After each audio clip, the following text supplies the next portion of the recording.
You can easily set it up to make an action happen at regular intervals. All you need to do is add a time-driven trigger. But if you duplicate that spreadsheet, that trigger will no longer exist, so you'll need to set it up again. So you'll go to Extensions, App Script, and you'll be able to see the code behind the automation for the action. On the left side, you'll see triggers. All you have to do is select Add Trigger in the bottom right-hand corner.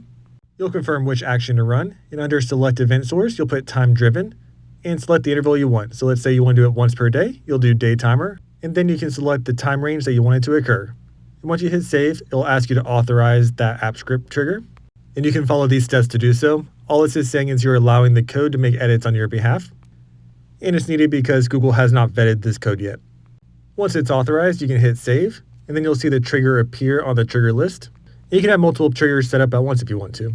So now our time-driven trigger is live. If there's an on-edit trigger, like there is when you mark the task as paid and it moves to the Past Invoices tab, that does copy over, so you don't need to do anything with that. It's only forward copying over the To Add column to the Pending Invoice column. Like and comment for more.